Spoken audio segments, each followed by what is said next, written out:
지난 우리가 보았던 느헤미야서를 잠깐 복습을 하자면 6 장의 성벽 공사가 완공이 되죠. 그다음에 8 장서부터 10 장까지는 이제 백성들이 그 안에서 에스라가 들려주는 말씀을 통해서 영적 대각성이 일어납니다. 자, 이렇게 공사도 끝나고 그 안에 거주하던 백성들이 다시 한번 그 마음을 하나님께 모아드리는 이와 같은 놀라운 회복의 은혜가 그 가운데 있었습니다. 그러나 아직도 남아있는 숙제가 있었는데 그것은 예루살렘에 거주하는 사람들의 숫자가 턱없이 모자르다는 것입니다. 자, 성벽은 튼튼해졌지만 그 가운데 살고 있는 사람이 적다라는 것은 이 주변에서 늘 예루살렘을 호시탐탐 노리고 있는 적들의 먹잇감이 될 수 있는 위험이 굉장히 높아졌다는 것을 의미하는 거죠. 다 지어놓고 성전도 지어놓고 성벽도 튼튼하게 성문도 다 완벽하게 완공이 되었는데 적들이 또 쳐들어와서 무너뜨리는 일이 있게 되면 안 되니까 그 성 안에 살고 있는 사람들의 숫자를 늘려야 한다는 것입니다. 자, 대적들의 표적이 되는 위험한 곳, 폐허가 아직도 남아있는 그 예루살렘 성 안에 "아우 저 살겠습니다." 기꺼이 자원하는 사람들이 얼마나 있겠습니까? 우리가 다 사람들이 갖고 있는 본능이 인프라가 다 조성이 되어지고 건물도 새로 지어지고 모든 교육 환경, 경제 경제적인 활동을 할 수 있는 그런 모든 것들이 준비되어진 곳에 살고 싶어 하지, 사람들도 없고 스산하고 어둡고 폐허는 여전히 남아 있고 애들 교육 환경도 안 좋고 누가 살겠습니까? 마찬가지입니다. 그 예루살렘 성, 아직 남아있는 폐허가 남아있는 그 성에 사람들을 채우는 그 이야기가 오늘 본문의 내용입니다. 이 본문의 말씀을 통해서 우리가 한 가지 생각할 것은요, 하나님의 나라를 위해서 편안함을 포기하고서 거룩한 사명의 자리를 지켰던 사람들의 헌신을 오늘 본문에서 본다는 겁니다. 먼저 예루살렘을 채우기에 가장 먼저 나섰던 사람들이 있습니다. 그 사람들은 지도자들입니다. 오늘 본문 1절에 백성의 지도자들은 어디에 살았다? 예루살렘에 거주하였다라고 합니다.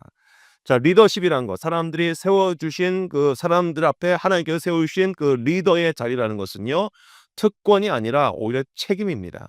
하나님께서 불러주신 그 사명의 자리에 그 책임의 무게를 감당할 줄 아는 것이 지도자들이겠죠. 오늘 본문의 이 지도자들이 사람들이 가장 위험하다고 생각하고 멀리 하고자 하는 그 예루살렘, 불편한 그 예루살렘에 자신들의 짐을 먼저 풀었다는 것입니다. 그 후에 백성들의 동참을 요구할 수 있는 거죠. 자신들은 그 폐허가 된 살기 불편한 곳에 살지 않고 오히려 외곽에 농사도 짓기 편하고 사람들의 왕래가 있고 적들의 눈에 잘 띄지 않는 곳에 살고 싶어하는 사람들의 본능이 지도자들에게 있었겠지요. 그러나 그 모든 것들을 다 뒤로하고 먼저 예루살렘 성에 살게 되었다는 것입니다. 자, 백성 중에는 제비뽑기를 해서 10분의 1을 예루살렘에 거주하게 했습니다.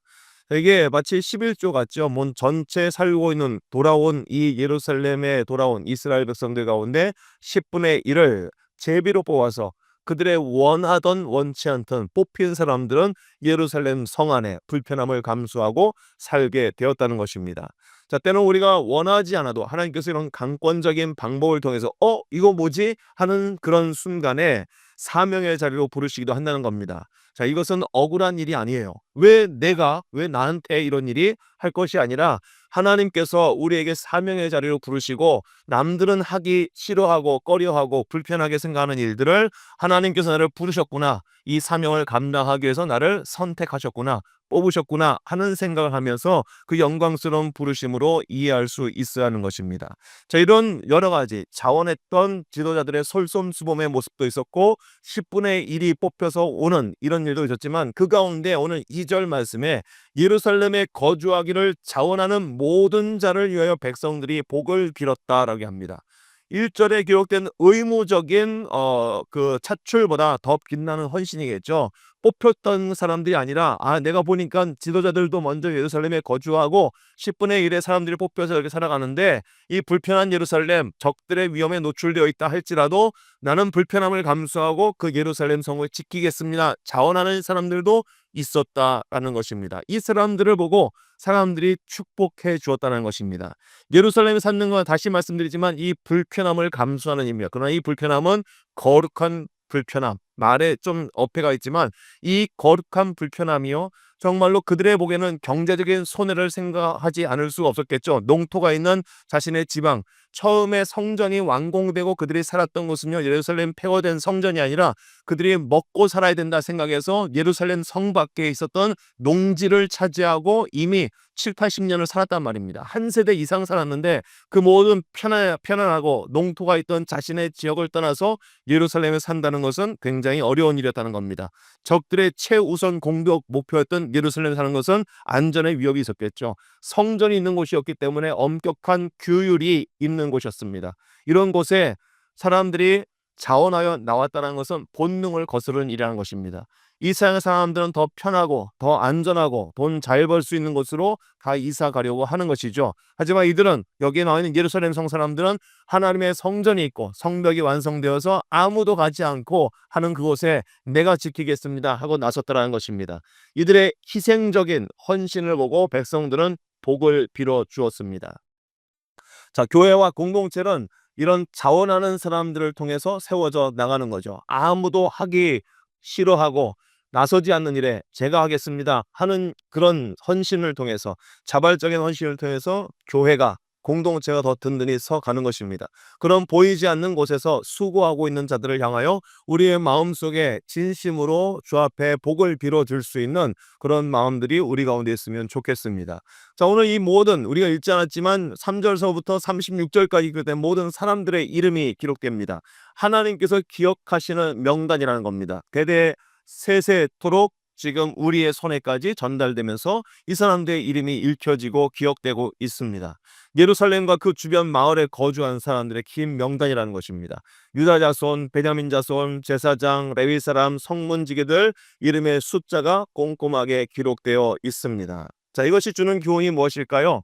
그들이 살고 있는 것이 뭐 대단한 일처럼 보이지 않을 수 있다는 겁니다. 하나님께서 주신 뭐 놀라운 업적을 세우는 일도 아니라는 겁니다. 자리를 지키며 자신들의 일상을 살아나가는 것, 그것이 사명이라는 것입니다. 대단한 업적을 남긴 영웅들이 아닐지라도 자기가 있어야 할 그 자리를 지키고 살아가는 사람들을 성경은 기억하고 있습니다.